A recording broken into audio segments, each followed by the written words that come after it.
Welcome to UPSC Vino. So நம்ம சேனலில் UPSC mains prelims பிஒய்க்யூஸ் தான் பார்த்துக்கிட்டு இருக்கோம். ஸோ இன்றைக்கி நம்ம பார்க்க போகிறது ரொம்ப ஒரு சேலஞ்சிங்கான ஒரு கொஷின். ஸோ பிகாஸ் என்விரான்மெண்ட்டை பொறுத்தவரையும் ஆக்ட்ஸ் கேட்பாங்க. ஆக்ட்ஸ் கண்டிப்பாக வருஷத்துக்கு ஒரு கொஷின் வந்து கேட்குறதுக்கு சான்சஸ் நிறையா இருக்குது. So biodiversity act, so environmental production act, so அதுக்கடுத்து வந்து பார்த்தீங்கன்னா அந்த வருஷம் ஏதாவது என்விரான்மெண்டல் ரிலேட்டடாக ஏதாவது வைல்ட் லைஃப் ப்ரொடக்ஷன் ஆக்ட் இந்த மாதிரி ஆக்ட்ஸ் கேட்குறதுக்கு வாய்ப்புகள் இருக்குது. ஆல்ரெடி கேட்டிருக்காங்க. அதை தாண்டி வந்து பார்த்தீங்கன்னா இது மாதிரி சேலஞ்சிங்கான கொஷின்ஸ் வந்து நிறையா இருக்கும். அதாவது எல்லா கொஷினுமே வந்து ஈஸியாக இருக்கும், மீன்ஸ் எல்லா கொஷினுமே வந்து ஒரு ஆன்சர் பண்ணுற சுச்சுவேஷனில் இருக்குமா அப்படின்னு கேட்டால் கண்டிப்பாக இல்லை. ஸோ அதுக்கு ஃபஸ்ட் வந்து பார்த்தீங்கன்னா இந்த டைப் ஆஃப் கொஷின் அட்ரஸ் பண்ணுறதுங்கிறது கொஞ்சம் சேலஞ்சிங்காக தான் இருக்கும். பிகாஸ் பேசிக் சயின்ஸ் படிச்சிருந்துருக்கணும், சிலபஸில் பேசிக் சயின்ஸ் இருக்குது. பட் அதையும் தாண்டி செல்லுலோஸ் பற்றின கொஷின் வந்து கேட்டிருக்காங்க. ஸோ 2022 கேட்ட question, each year a large amount of plant material cellulose is deposited on the surface of the planet earth. So cellulose ஜென்ரலாக சொல்லணும்னா செல்லுலோஸ் வந்து டெபாசிட் ஆகுதுன்னு சொல்லியிருக்காங்க. What are the natural process the cellulose undergo before yielding CO2 and H2O and other end products? ரொம்ப சிம்பிளாக சொல்லணும்னா அந்த cellulose வந்து பார்த்தீங்கன்னா சிந்தசிஸ் ஆகுது. சிந்தசிஸோட எண்டு ப்ராடக்ட் என்னன்னு சொல்லிட்டாங்க. Cellulose is starting product. So அது வந்து பார்த்தீங்கன்னா சிந்தசிஸ் ஆகுது. சிந்தசிஸ் ப்ராசஸை எங்களுக்கு வந்து எக்ஸ்பிளைன் பண்ணுங்கள், சிந்தசிஸ் ப்ரொசீஜர் எக்ஸ்பிளைன் பண்ணிவிட்டு அந்த சிந்தசிஸோட அவுட்கம் என்னங்கிறது நானே சொல்லிட்டேன்.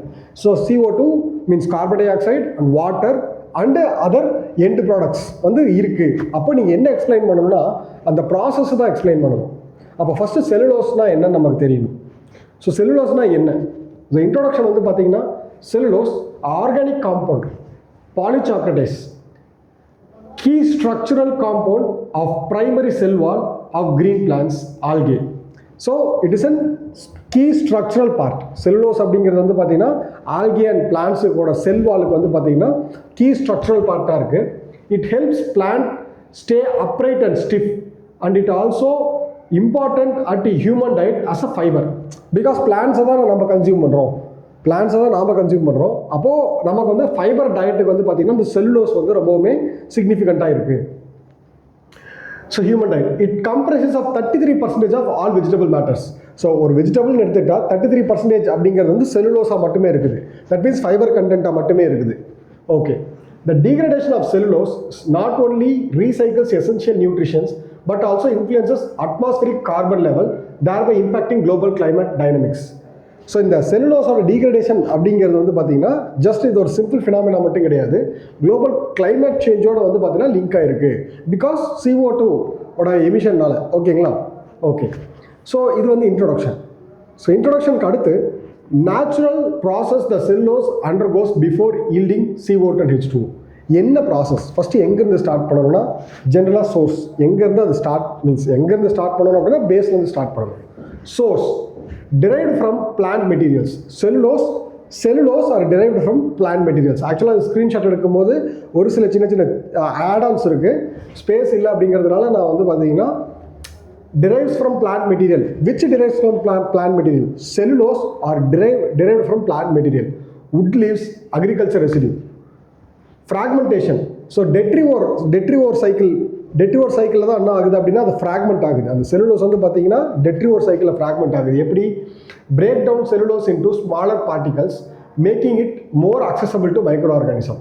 சரி, இப்போது ஆக்சுவலாக ஃப்ராக்மெண்டேஷன் ஆகிடுச்சு அப்படின்னா அதுலேயே என்ன சொல்லிட்டேன், ஃப்ராக்மெண்ட் ஆகிட்ட அப்புறம் எதுக்கு அக்சசபிளாக இருக்கும்? மைக்ரோ ஆர்கானிசத்துக்கு அக்சசபிளாக இருக்கும். ஸோ ஃபஸ்ட்டு வந்து பார்த்தீங்கன்னா பிளான்ட் மெட்டீரியல்லேருந்து டிரைவ் ஆகுது, அது ஃபைனலாக அடுத்த ப்ராசஸாக டெட்ரிவோர் சைக்கிள் போகுது. டெட்ரிவோர் சைக்கிளில் வந்து பார்த்தீங்கன்னா ஃப்ராக்மெண்ட் ஆகுது. ஃப்ராக்மெண்ட் ஆகிட்ட அப்புறம் டீகம்போஸ் ஆகுது. இது எல்லாத்துக்குமே தெரியும். எப்படி டீகம்போஸ் ஆகும்? Fungal decomposition, bacterial and fungal enzymes. Fungi further decomposes cellulose into decaying plant material. செல்லுலோஸை இன்னும் ஃபர்தராக என்ன பண்ணுது அப்படின்னா ஃபங்கை வந்து டீகம்போஸ் பண்ணுது. ஓகே, அதை தாண்டி bacterial fungi enzymes break down fragmented cellulose into simple sugar. So saccharides, simple sugar. Intermediate process aerobic respiration, anaerobic respiration. Glucose metabolizes by microorganisms in oxygen rich environment. So ஃபைனலாக அதுக்கு அடுத்த ஸ்டெப்பாக வந்து பார்த்தீங்கன்னா aerobic respiration நடக்குது. அதுக்கு அடுத்து anaerobic respiration.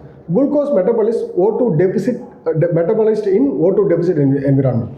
So ஆக்சுவலாக வந்து பார்த்தீங்கன்னா டீகம்போஸ் ஆகிட்ட அப்புறம் இந்த இடத்துல என்ன ஆகுது அப்படின்னா நமக்கு வந்து குளுக்கோஸ் ஃபார்ம் ஆகுது.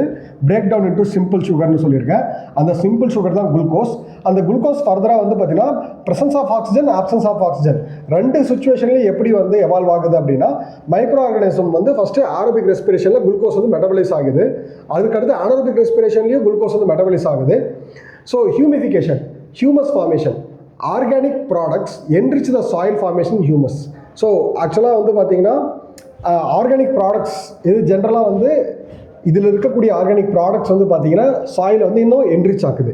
Leaching, nutrition leaching, water soluble inorganic nutrition percolates into the soil. So ஆக்சுவலாக வாட்டர் சால்யூபிளாக இருக்கக்கூடிய மைக்ரோ நியூட்ரிஷன்ஸ் எல்லாமே வந்து பார்த்தீங்கன்னா என்ன ஆகும்னா சாயிலோட பர்குலேட் ஆகும். ஆக்சுவலாக இது வந்து step by step process. Source, fragmentation, decomposition, intermediate ப்ராசஸ்க்கு அப்புறம் ஹியூமிஃபிகேஷன் அண்ட் லீச்சிங்க்கு அடுத்து மினரலைசேஷன்.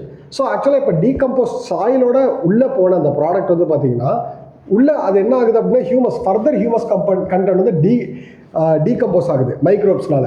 ஸோ அது மூலயமா நமக்கு வந்து பார்த்தீங்கன்னா இன்ஆர்கானிக் சப்ஸ்டன்ஸ் எல்லாமே சாயில் ரிலீஸ் ஆகுது. அதுதான் mineralisation. So formation of mineral establish mineralisation. Cellulose ஃபர்தராக பிரேக் டவுன் ஆகி ஸ்டெப் பை ஸ்டெப்பாக பிரேக் டவுன் ஆகிட்டு சாயிலோட கலந்து அது மினரலாக கன்வெர்ட் ஆகிறது தான் mineralisation process. Accumulation of organic matter. இந்த மினரல் வந்து பார்த்தீங்கன்னா என்ன ஆகும்னா மண்ணில் இருக்கும். அந்த மண்ணில் செடி வளரும் போது அதோட ரூட் வந்து பார்த்தீங்கன்னா இந்த மினரல் என்ன ஆகும், திரும்பவும் plant absorbs decomposed organic matter through there roots.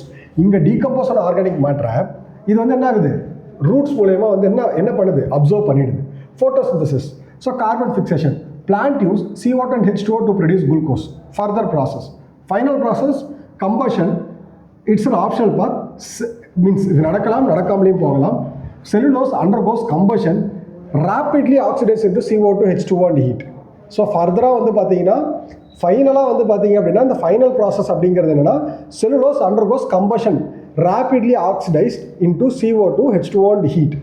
Thermolysis. At high temperature, cellulose decomposes into solid chalk, vapor, aerosol and gases. So ஆக்சுவலாக இந்த ப்ராசஸோடய நமக்கு வந்து முடிஞ்சிருச்சு. தெர்மோலிசிஸ் அப்படிங்கிறது அடுத்த அட் ஹை டெம்பரேச்சரில் நடக்கக்கூடிய ஒரு விஷயம். ஸோ இது வந்து அவுட் அண்ட் அவுட்டாக ஸ்டாட்டிக் சிலபஸ். மீன்ஸ் எப்படி சொல்கிறதுனா இது வந்து it's not from static syllabus. இது வந்து ஜென்ரலாக பேசிக் சயின்ஸ் தெரிஞ்சிருந்தால் மட்டும்தான், இன்னும் ரொம்ப டீப்பாக தெரிஞ்சிருந்தால் மட்டும்தான் ஆன்சர் பண்ண முடியும். ஸோ ஈவன் மீன்ஸ் ஆன்சர் டிஸ்கஷன்லையுமே என்னாலையுமே இந்த ப்ராசஸை கம்ப்ளீட்டாக வந்து பார்த்தீங்கன்னா எக்ஸ்பிளைன் பண்ண முடியாது. Because it will take much time. So ஆன்சரில் இந்த மாதிரி ஒரு ஸ்ட்ரக்சரில் தான் வந்து பார்த்தீங்கன்னா ஆன்சர் இருக்கணும். கண்டிப்பாக இதுக்கப்புறம் இதை பேஸ் பண்ணி கொஷின்ஸ் வரதுக்கு வாய்ப்புகள் இருக்குது. அப்போ வரும்போது இது நமக்கு வந்து யூஸ்ஃபுல்லாக இருக்கும். இதோட கன்க்ளூஷன் எப்படி இருக்கணும்? The transformation of cellulose to CO2 and H2O and other components is a testament to each other's efficient natural recycling mechanism which are crucial for sustaining life. Okay, so actually வந்து பார்த்தீங்கன்னா these are CO2, H2O and other components வந்து பார்த்தீங்கன்னா crucial for sustaining life. By studying the process, scientists gain the valuable insights into ecological balance, energy flow within ecosystem and the potential for harnessing biomass as a renewable energy. நீங்கள் ஒரு வார்த்தை note பண்ணிங்கன்னா தெரியும், biomass as a renewable energy sources. So இந்த biomass எப்படி generate ஆகுது, ஃபைனலாக இதெல்லாம் பிரேக் டவுன் ஆகும்போது பயோமாஸ் வந்து ஜென்ரேட் ஆகுது. Helps to predict the environmental and climate changes, guide the sustainable practices. So ஃபர்தராக ஆக்சுவலாக சயின்டிஸ்ட்க்கு வந்து ஹெல்ப்ஃபுல்லாக இருக்குது. அது மட்டும் இல்லாமல் இது வந்து பார்த்தீங்க அப்படின்னா பயோமாஸ் ரெனியூவபிள் எனர்ஜி சோர்ஸ்க்கு வந்து இது வந்து ஒரு பேஸாக இருக்குது. ஸோ இதை வச்சு நம்ம இப்படி கன்க்ளூட் பண்ணுறோம். நான் சொல்கிறது தான், ஆல்ரெடி நான் சொன்னது தான், I can't explain the complete process. ஏன்னா ஒன்றுமே வந்து பார்த்தீங்க அப்படின்னா ரொம்ப எக்ஸ்பிளைன் பண்ணுறது ரொம்ப காம்ப்ளிகேட்டடாக இருக்கும். பட் இது வந்து ஜென்ரலாக சிம்பிளிஃபைடாக நான் அதை வந்து எழுதி எக்ஸ்பிளைன் பண்ணியிருக்கேன். ஸோ ஸ்க்ரீன்ஷாட் எடுத்து வச்சுக்கோங்க. ஸோ கண்டிப்பாக இதில் கொஞ்சம் ஆட் ஆன் பண்ணி உங்களுக்கு எப்படி புரியுதோ அது மாதிரி இதை ஆன்சரை ஃப்ரேம் பண்ணி வச்சுக்கோங்க. உங்களுக்கு யூஸ்ஃபுல்லாக தான் இருக்கும். தேங்க்யூ.